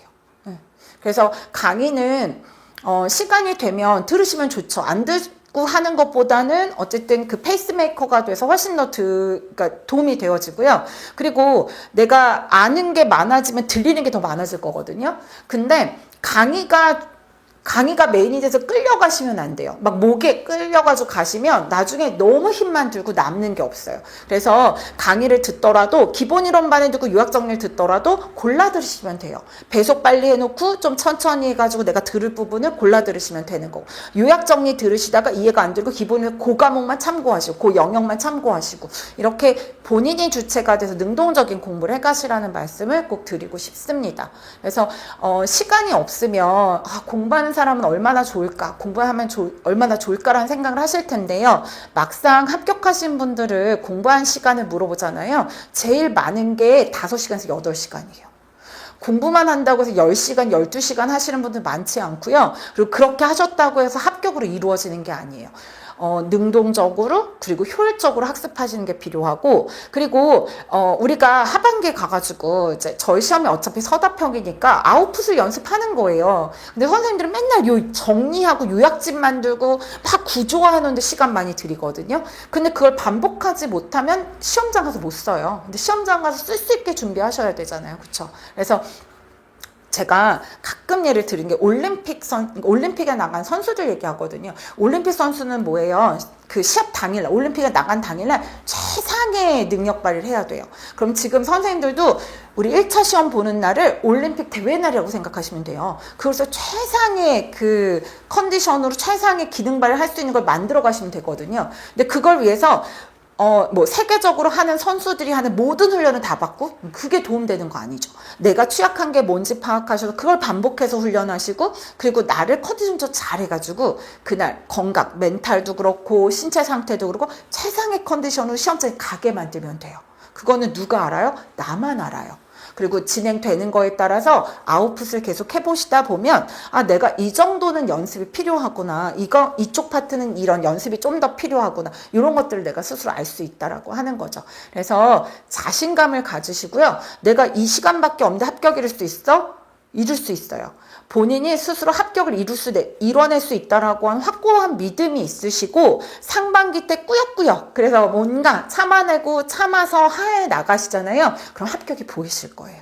그리고 그 보이는 합격은 허상이 아니라 정말 실제 선생님의 합격이라고 하는 거 믿고 진행해 가시면 좋겠습니다. 그래서 시간 부족하다라고 불안해하지 말고 고민하지 마시고요. 그 시간에 공부하세요. 공부하시면 꼭 합격이 선생님을 찾아올 겁니다. 네.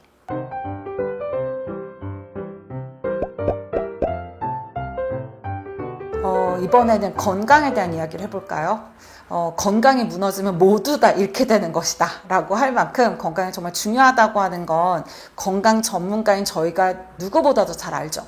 근데 사실 병원에 근무할 때도 그랬고 건강에 대한 전문가지만 자기 건강 관리는 좀 소홀했던 부분이 있는 것 같아요. 그리고 약물 오남용에 대한 것도 얘기하면서 저도 그 중환자실에서 근무하면서 나이트 근무를 하고 집에 가서 잠이 잘 안 올 것 같으면 수면 유도제 꺼내가가지고 막 이제 PRN 약을 먹기도 하고 했었거든요. 근데 그만큼 저희가 건강에 대한 경각심이 없이 생활을 하는 건 아닌가? 그리고 또 너무 잘 알기 때문에 과신하고 있지는 않은가라는 생각이 듭니다. 그래서 공부를 하실 때는 무엇보다 신체적인 건강이 뒷받침되어져야 돼요. 그러니까 몸이 건강하지 않잖아요. 그러면 마음이 약해져요. 마음이 약해지면 불안이 찾아와요. 그래서 나중에는 이게 마음도 불안하고 몸도 좋지 않고 뭔가 힘이 나지 않거든요. 이거는 정말 악재 중에 악재인 거예요. 공부를 하고 싶지만 건강이 좋지 않아 못하고 공부를 하려고 하는데 마음이 이제 막 너무 불안해서 집중이 되지 않고 그러면 이런 악재가 우리를 찾아오지 않도록 어떻게 대비를 해가면 될지에 대해서 같이 얘기를 해볼 텐데요. 신체적인 건강에 대한 건 일단 규칙적인 생활을 하실 수 있으면 좋을 것 같아요. 건강 계획까지, 그래서 컨디션 조절까지 계획에 넣어서 하시는 게 정말 성공적인 수험 생활이라는 생각이 들거든요.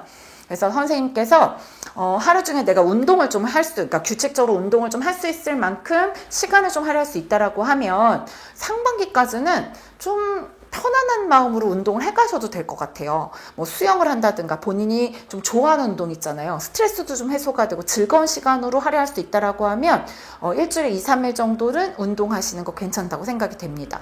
하지만 너무 멀리까지 운동을 가거나 막 하루에 4시간 정도, 그래서 뭐 오고 가고 운동하고 씻고 하면 4시간이 걸린다는 것도 메일로 받아본 적이 있는데 그건 너무 길죠. 사실 4시간에서 그러니까 1시간에서 1시간 반 정도 그러니까 운동에다 쓰시고 되려 수면 시간을 늘리는 게 질을 더 좋게 만들 수 있다는 생각이 들기도 하거든요. 그래서 하루 중에 공부 계획을 세워보시고 내가 그러니까 운동에다가 규칙적으로 일주일에 한 2, 3일 정도는 1시간에서 2시간 정도 쓸 수 있다라고 하면 네, 규칙 운동 하시는 거 추천드리고, 그리고 저도 사실 실천은 많이 못하는 부분이 있지만 요새 유튜브 통해서 홈트 같은 것도 많이 하실 수 있잖아요. 거기 보면 우리 공부하고 앉았으면 어깨도 아프고 목도 아프고 하니까 그런 거 따라 하시면서 그러면 사실은 1시간 걸리지 않더라고요. 저도 몇 가지 따라 보긴 했었는데 이거 얘기해도 되나? 땅끄 부부 해서 매운맛, 순한맛 이런 거를 전에 조경 선생님이 알려줘서 했는데 매운맛은 진짜 맵더라고요. 그리고 막 새로 찍어 올린 거 그것도 역시나 맵더라고요. 그래서 음식 매운 건 그래도 참고 먹겠는데 운동 매운맛은 못하겠어서 순한 맛 정도를 따라 했었는데 그런 거 해보셔도 좋을 것 같아요. 근데 처음에 2, 3일 하고서는 잘 느끼지 못했는데 꾸준히 한 달 정도 넘어가니까 그래도 효과가 느껴지더라고요. 그래서 물론 저도 그 뒤에 꾸준히 하고 있지 못하지만 뭔가 계획적인 수험 생활에서 운동을 넣어서 하시는 건 도움이 된다고 생각을 합니다.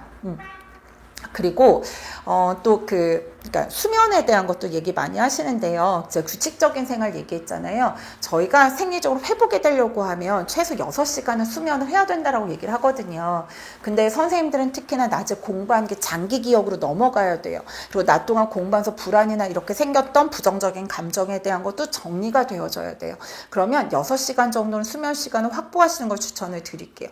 만약에 밤 시간에 그렇게 자지 못한다고 하면 낮에 그러니까 짧게 중간에 조각잠이라도 주무시면 좀 신체적으로 회복을 하는데 도움이 되지 않을까 싶습니다. 그래서 수면 시간을 너무 무리하게 줄이시는 거는 별로 추천드리고 싶은 방법이 아니에요. 저희 시험이 단기간에 이뤄내는 수험 생활이 아니거든요. 그래서 지금부터 보면 아직도 250일 여일이 남아 있습니다. 지금 3월 중순인 거를 감안하고 봤을 때요.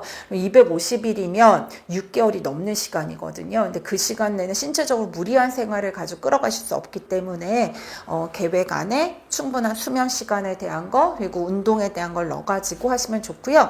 운동을 못 하신다라고 하면 조금 독서실을 좀 멀리 끊어가지고 뭐 버스 정장 한정거장 반 정도 되는 걸 뭐 빠른 거로 뭐 걸어갔다 라고 하시는 분도 있으시더라고요. 그래서 또 아니면 뭐 집에 아파트 계단을 올라가서 절대로 엘리베이터 쓰지 않고 하셨다는 경우들도 있고 그래서 그 안에 신체 활동을 늘리시는 거 우리 전문가잖아요. 그래서 그 안에 찾아서 해보시면 좋을 것 같습니다.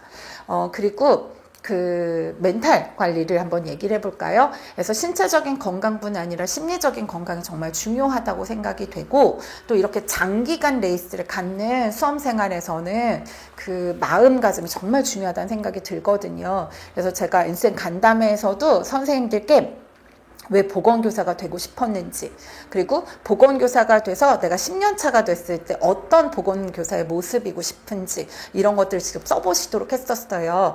그거는 제가 뇌과학 책을 찾아보니까 이 뉴런이라고 하는 녀석이 그러니까 동기부여하고 단짝 친구래요. 근데 얘가 동기부여가 옆에서 이렇게 살살살 해가지고 설득해주고 꼬시지 않으면요, 이 뉴런이라는 놈은 제멋대로래요. 그러니까 아주 개구장이처럼 언제는 막 열심히 해가지고 와가지고 막 최선 다해서 땀을 뻘뻘 흘리면서 애써주기도 하지만 또 제멋대로 아침에 자고 일어났는데 나 오늘은 다 싫어, 나 안 할 거야, 이렇게도 하는 게 뉴런이래요. 그래서 우리가 뇌를 잘 활용해야 되죠, 공부를 하는데. 근데 이 뇌를 잘 활용하려면 이 동기부여라는 친구를 뉴런에 꽉 묶어줘야 된대요. 이 동기부여가 뭐예요? 내가 왜 보건교사가 되고 싶었는지, 어떤 보건교사가 되고 싶은 건지 이런 것들을 구체화해서 느끼는 거. 근데 막연하게 그냥 인생을 가치롭고 뭐 미래의 인재들에게 뭐 건강을 보존, 이거는 아니에요. 이거는 설득 안 돼요. 어떻게 해서 누려 그날 제멋대로이고 나 오늘 안 해! 라고 하는 애를 어떻게 그걸 설득을 하겠어요. 그래서 제가 가시적으로 보여주는 거. 그래서 어떤 선생님들한테는 그런 얘기도 해드렸어요. 선생님은 교사가 돼서 제일 먼저 뭐 하고 싶으세요? 그랬더니 방학이요.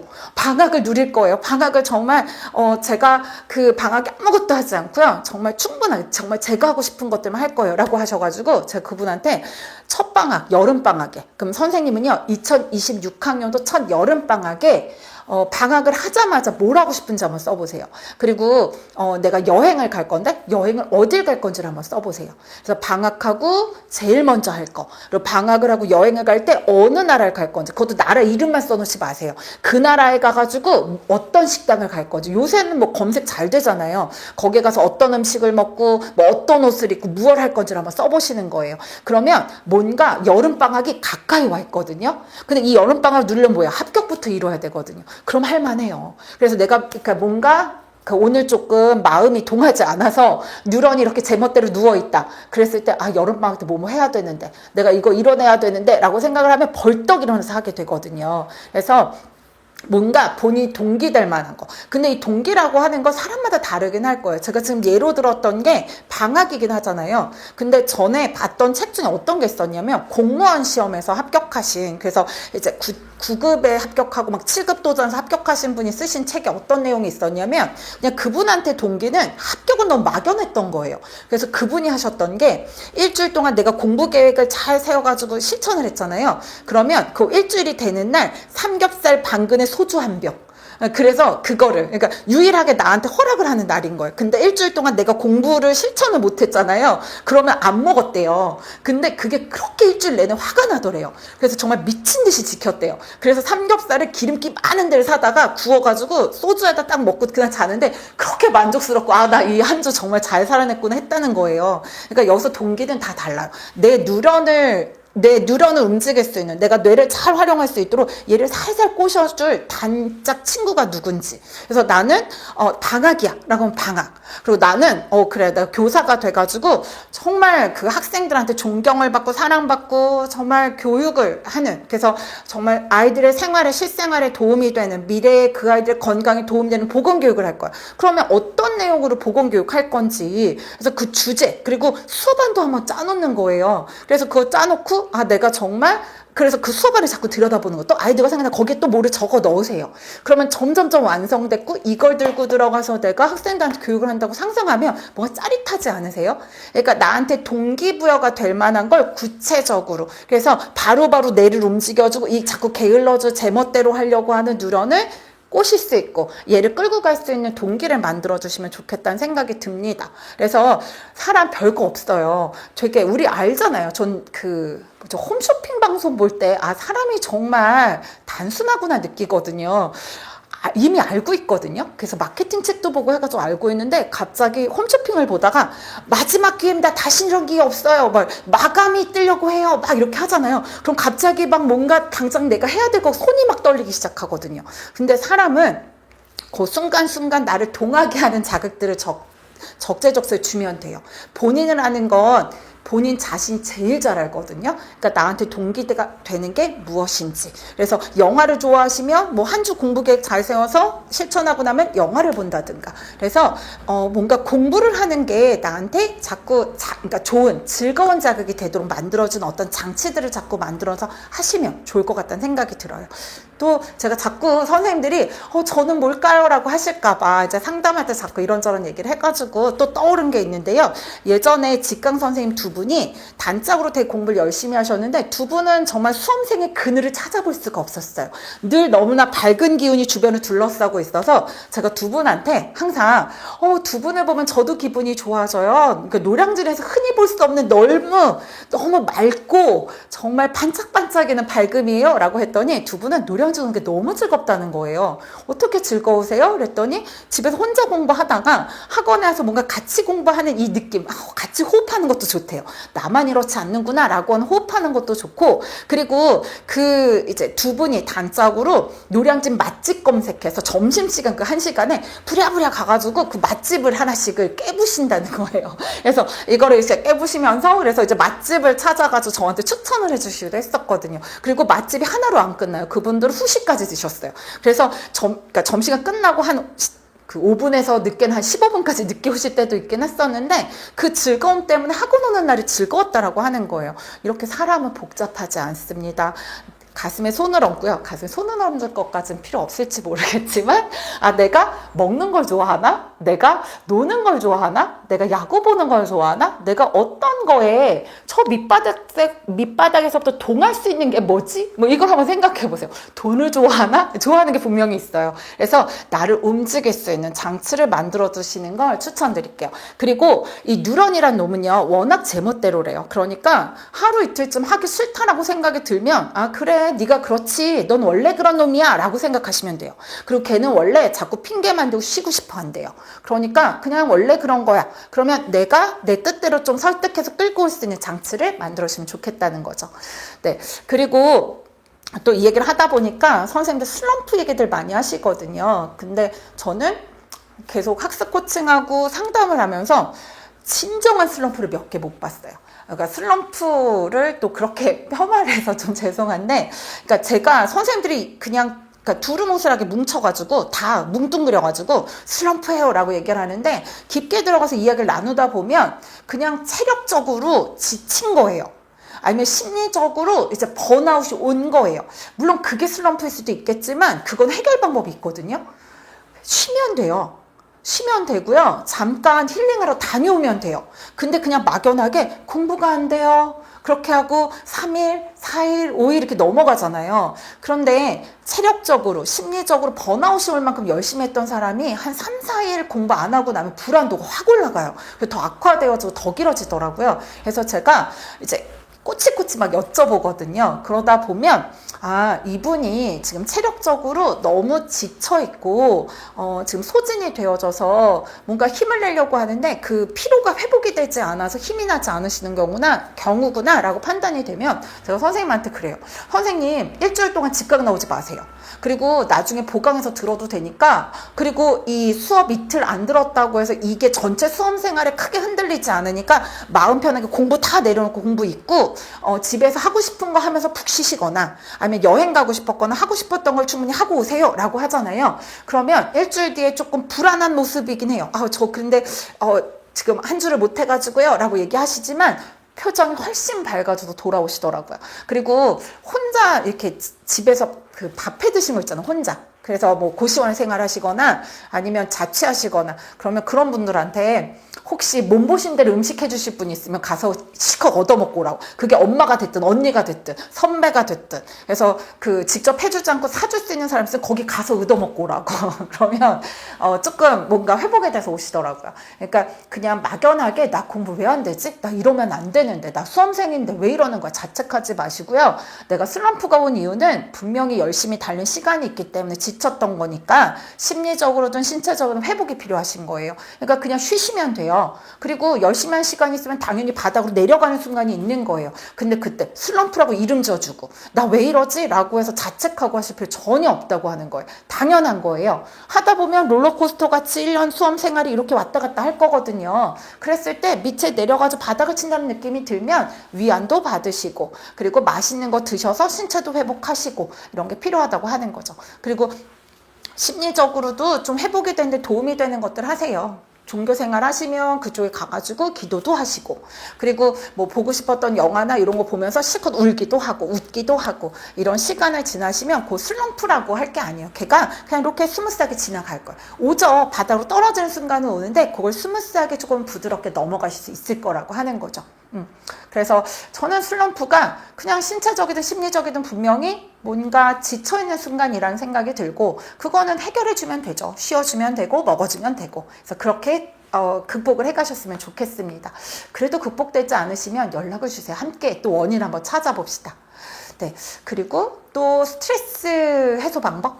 스트레스 그러니까 스트레스 해소라고 하면 자기 즐거운 일 하면 돼요. 그죠? 야구 보고 싶으면 야구 보시면 되고요. 근데 이걸 너무 자주 볼 수 없잖아요. 그러니까 근데 선생님 스트레스라고 말하는 것 중에 대부분은 불안이 가중돼서 불안이 압도돼 버리는 거 이런 느낌이 더 많았던 것 같거든요. 근데 수험생은 불안이랑 떨어져 생활할 수 없어요. 그리고 또 이게 50이 되도록 살아보니까 불안은 인생이 불안이랑 떨어져 살 수 없어요. 그러니까 결혼하면 애가 생길까? 애가 생기면 애가 잘 클까? 뭐 애가 좀 커가잖아요. 그러면 얘가 학교는 잘 다닐까? 대학교는 갈까? 뭐 여러 가지예요. 그러니까 사실 제가 지금 요거 하나를 예를 들었지만 저희가 그냥 인생을 살아가면서 부모님 편찮으시면 어떡하지? 내가 이뤄내지 못하면 어떡하지? 각종 불안에 시달리는데요. 그러니까 불안이라고 하는 건 좋은 부분이 있죠. 그래서 우리가 불안을 느끼기 때문에 대비할 수 있잖아요. 내가 할 수 있는 선에서 대비해서 그 발생되는 일을 좀 작게 완충해서 작은 파동으로 만들어 넘어갈 수 있어요. 우리가 너무 좋은 일만 있으면 그 사람이 온전히 인간으로서 정말 역할을 하는 존경받는 아니면 뭐 사랑받고 사람들 어울릴 수 있는 인간으로 살아갈 수 있겠어요? 모든 게 계획대로 되고요. 불안해하지 않아도 다 돼요. 그럼 그 사람은 자만심에 아무도 옆에 범접해서 올 수가 없을 거예요. 자기 잘난 맛에 살아가는 사람이잖아요. 그럼 누구랑 어울려서 과연 살아갈 수 있겠어요? 그것도 병리적인 거거든요. 그러니까 우리가 살아가는데 불안은 같이 갈 수밖에 없다는 거. 그러니까 내가 왜 이렇게 불안하지? 안 되면 어떡하지? 라는 생각이 들면 그래 안 될 수 있지. 근데 안 된다고 해서 인생 끝나는 거 아닌데 지금 내가 떨어지지 않도록 내가 할 수 있는 그러니까 지금 내가 할 수 있는 걸 하면 돼. 그리고 떨어졌다고 하더라도 그러면 내가 최선을 다했기 때문에 그 다음에 방향이 보일 거야 라고 생각하고 하셨으면 좋겠고, 정말 살아보니 그랬던 것 같거든요. 그래서 선생님들이 불안에 대해서 미리 겁먹지 마세요.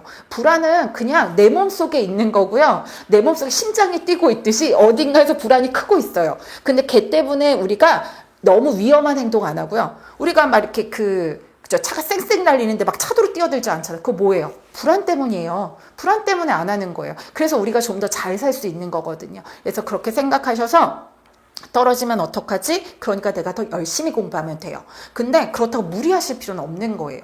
우리가 행복하려고 하는 거잖아요. 수험 생활이 뭔가 나를 극한으로 만들어가지고 정말 이 시간만 극복하면 내가 행복해질 거야. 절대 그렇지 않아요. 지금 아마 아시는 분들 중에서 초임발령 나서 학교 가 계신 분들 보면 지금 연간 계획서 수립하고 막 3월 지금 막 정신없이 바빠가지고 업무 분장이랑 정신없이 살거든요. 그러면 또 불행하시고 또 불안하실걸요? 그냥 인생이 그런 거다라고 생각을 하시면서 가셔야 되는 거죠. 그리고 그 안에 어느 순간에 있든지 간에 행복할 이유가 있더라고요. 선생님들이 지금 수험 생활을 선택하셨잖아요. 어떤 사람은 그거를 마음속으로만 생각하지 선뜻 용기 내서 실천하지 못하시는 분들 많거든요. 선생님은 정말 큰 용기를 내셨고요. 그리고 이 용기를 내셨기 때문에 선생님의 인생이 방향을 틀 수 있어요. 그냥 그거를 마음에 가지고만 있고 가는 사람은 계속 그 길로 갈 거예요. 그러다 도태되실 거거든요.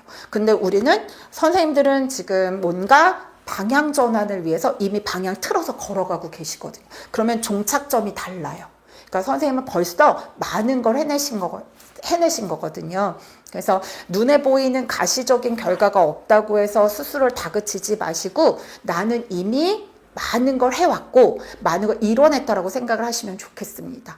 그래서 항상 주먹 쥐고 나는 할 수 있어 라고 생각하시고요. 엄지손가락 들고 내가 최고야 이거 하시고요. 그리고 새끼손가락 들고 나를 사랑해 이걸 하시고요. 그리고 나는 너를 아끼고 넌 정말 애를 많이 쓰고 있고 잘하고 있어 라고 하셔야 돼요. 근데 이게 생각보다 힘이 많이 나요. 그리고 살아보니까 나중에 60대고 70대잖아요. 그러면 교수님들이 그런 얘기 하시더라고요. 자연사해서 떠나고 그러니까 돌아가셔서 떠나고 친구들이, 그리고 또 자연이 좋다고 떠나고 그래서 주변에 나랑 대화를 나눌 수 있는 사람이 많이 없대요. 그래서 나랑 대화를 나눌 수 있는 건 나 자신. 그래서 사람들이 제일 많이 나누는 게 나이가 들수록 셀프 토킹. 그래서 나 자신한테 무슨 말을 할 건지 그때 나를 좀 힘을 내라고 하는 얘기를 해주고 싶지 않으세요? 그래서 60이 되고 70이 됐을 때 나에게 가장 대화를 많이 건네는 게 나 자신이라고 할 때 어떤 말을 해주고 싶으세요? 그래서 그거는 연습을 통해서 본인한테 도움이 되고 따뜻한 말, 격려의 말을 할 수 있다고 생각을 합니다. 그래서 간호사들이 좀 엄격하긴 하잖아요. 옵세시브하고. 그런데 수험 생활 동안에는 좀 연습을 해보세요. 그래서 본인한테 도움이 되는 얘기도 하시고 격려도 해주시고, 그리고 그게 이어져서 학교에 가면 학생들한테 따뜻한 말을 건네시고 학생들의 사랑과 존경을 받는 선생님들이 되실 거라고 생각을 합니다. 네, 남은 수험 생활 잘 하실 수 있는 자신 있으시죠? 선생님들은 잘 해내실 수 있을 겁니다. 그리고 제가 함께 하고요. 그리고 제가 응원하고 있겠습니다. 네, 화이팅! 짜잔! 시작할 때 가득 찼던 고민이 완전히 비워졌네요. 후련하게 해결이 됐기를 바라겠습니다. 또 고민 생기면 넣어주세요. 제가 이렇게 비우기 위해서 찾아올게요. 안녕!